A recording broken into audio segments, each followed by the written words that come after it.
As the Democratic primary has coalesced into a two-person race between Joe Biden and Bernie Sanders, the centrist wing of the Democratic Party and the corporate media continue to attack his policies as unreliable or radical and unworkable, right?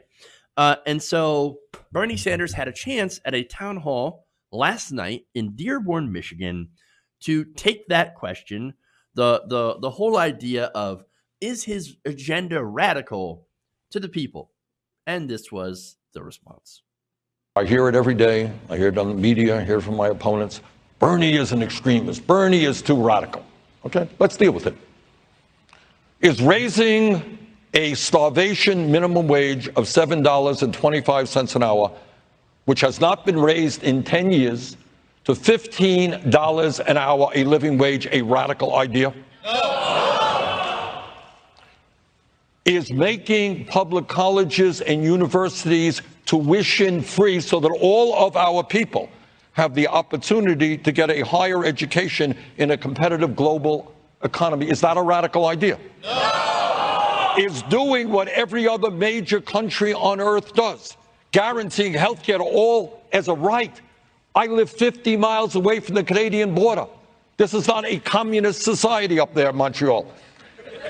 They guarantee health care to all. They spend 50% of what we spend. Is passing a Medicare for all single-payer system a radical idea? No! And he goes on. And look, what a lot of people don't know, especially in the media, if you haven't been to a Bernie Sanders rally, he actually takes some fun little jabs at Donald Trump later on in that video. And I wish I could show you. But he was talking about, well, Trump really likes this network, right? Hi, President Trump. So it's like, saying hi to him. It's just, like, it's funny, but goes on to make a point of, hey, Trump doesn't believe in science, and climate change because he doesn't believe in science. And so we've got a Green New Deal, and that's not radical either because climate change is an existential threat to the planet. And look, I don't think it's an existential threat to the planet. It's a threat to us on the planet. And so there's that. But look, here you have it. Fox News, town hall in Dearborn, a lot of young people in the audience, and they're all saying, no, not radical. Now, what's important about this is that Fox News reaches millions of people. And so, and that's why it's actually not a bad thing for Bernie to go on Fox or for any of the candidates on the Democratic side to go on Fox News, because you know what? That's getting your message out to an audience that might be receptive to it. And it turns out progressive policies are actually pretty popular. Now, as far as what's really radical with our system is, well, we have a healthcare system that can't even address a pandemic like COVID-19. Even without that, though, 68,000 people a year die because they don't have health care. Either they can't afford the health insurance or they can't afford to use their health insurance to get health care. In fact, there's an estimated 530,000 bankruptcies that had occurred in 2019 alone because of health costs in America. People are going to GoFundMe to fund getting insulin, being able to afford their medications, and being able to afford to get surgeries that they need, and just basic health care. That's incredibly radical, and in not the good way. All right. Now, what's not radical, what's normal, what's sensible, is actually doing something about it, like Medicare for all. And it appears the audience agrees. Now, there is this argument, of course, from the centrist wing of the party that, hey, look, Medicare for all sounds nice, and maybe someday we'll eventually get to it, right? But what about the people who like their private insurance? Now, you hear this all the time, mostly from, again, the establishment Democrats on corporate media. They're like, oh, look, we can't just rip away people's health care. I mean, that would be a terrible thing, right? Well, Martha MacCallum, who was one of the co-hosts, along with Bret Baier, or moderators that were asking these questions, They decided to ask Bernie Sanders about that, and here was the response. If right now you're the average worker, okay, you're paying $12,000 a year for health care. And if I said to that worker that I can provide better health care for substantially less, but you'll have to pay more in taxes, I admit it, okay? So let's say you pay $1,200, $2,000 more in taxes for comprehensive health care, but you're not paying $12,000 in premiums, co-payments, and out-of-pocket expenses. Who has the better deal? Well, that may be true for the $12,000 a year person. For the $30,000 or $40,000 a year per person who likes the health plan they have from their employer, there's 180 million Americans who have coverage that they like, but you're going to take that away from them. No. First of all, no? It's 150 million, and this is what we're doing. Every year, do you know how many people lose their health insurance every year? Because they lose their job or they transfer or whatever may happen, they quit. Definitely. About 50 million people a year lose their health insurance. That's true, okay? What we are doing is what every other country on earth does. I mean, the crowd was definitely with him. Ain't nobody there like their private insurance. And that is the lie that you hear all the time. That the vast majority of Americans, oh, we like our private insurance. We want to keep paying Aetna. We want to keep paying Blue Cross, Blue Shield, and hope that, when we get cancer, we don't go bankrupt from it. Complete and total fabrication. For the most part, there are pretty much very, very few people that like their private insurance. And there is, and the reason I say that is because there are people out there that actually really do have amazing private insurance plans through their job. I've talked to people who have completely free insurance through their work. They don't pay a copay. They don't pay anything, right? That's incredibly rare. And while they have awesome insurance, remember that there are tens of millions who don't. And the solution that centrists tend to offer is, well, maybe you should find a better job that has benefits. I mean, if you don't like not having insurance, or if you can't afford insurance, well, just get a better job.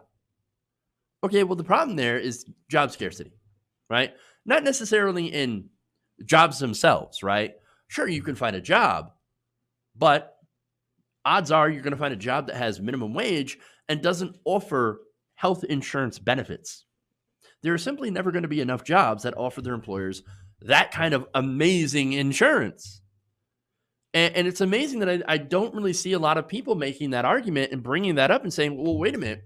You tell me to get a good job with insurance, but there's not a lot of insurance or jobs out there that offer that kind of amazing insurance. And so by that argument, if you swear to that and if you get, well, they should just get a better job, they should just get better insurance. Well, by that argument, your server, your Uber driver, your housekeeper, if you're lucky enough to have one, or whatever, well, you're saying to them that you don't care if they have health care or not. And then you're also saying, well, go find another job. Stop being my server. Stop working at McDonald's, even though you might not have a choice because there's not better jobs available. It is the ultimate F you, I got mine. And that's what these people are doing. A system that is basically, when it comes down to it, a lottery, where there are only finite numbers of jobs that offer health insurance, much less great health insurance, and more people that could possibly work them. And so that's the problem. It's barbaric telling people that as a society, we don't care about you. We only care if you're a productive person. And by productive, basically enriching a corporation off your labor. I mean, I'm a nerd. You guys know I'm a nerd. It reminds me of the episode of Star Trek Voyager, right? Again, super nerding out here. It's called Critical Care, right? Excellent episode. Doctor was on a world where the best healthcare was reserved to the most useful and productive, right? The wealthiest and the most talented people. And the majority of that healthcare system and the medicine was used to extend those people's lives. The poor, however, the less productive, the jobless, they were kept at the lowest levels, where they barely got any treatment, any basic treatment. Yes, they got some, which makes it actually better than our current system, which is insane, right? But more often than not, they didn't get the medicine they needed because it was allocated towards the rich people to extend their lives. And so the poor people died. And we're, by the way, also kept in squalid conditions. This is our dystopia right now without guaranteed health care, without Medicare for all. And look, there is a desire to change. The country is ready. Exit polls in primary states showed that Medicare for all was incredibly popular, even in places where Joe Biden carried the day, even in places where he won by a massive amount. In South Carolina, over half of all voters who even voted for Joe Biden said, yes, we should eliminate private health insurance and replace it with a single-payer Medicare for all a plan, government-sponsored. Not an option, not a public option, which, by the way, if Joe Biden really believed in a public option, why didn't he fight for it during the Obama years, during the ACA fight? Why was he silent on that? Very curious. And now we're supposed to believe that he is a fighter for the public option. I mean, come on, dude. Really? Really? But in places like Texas, 63% of voters who voted, and yes, Biden won the day on that one too, said, yes, single-payer health care. Get rid of private insurance. Replace it with Medicare for all. We are ready as a country. And this is why. And by the way, what is Biden's response to that? To the fact that the country seems to be ready for Medicare for all. Well, he was asked about it. And if somehow that ended up getting through both the Senate and the House, even in a compromised version, right? Maybe with Elizabeth Warren's plan for implementation, something like that. And it arrives on Joe Biden's desk. You know what he said he'd do? He'd veto it. I mean, come on. He would say no to Medicare for all, even if it came to his desk. Ridiculous. This is why we have to be bold right now.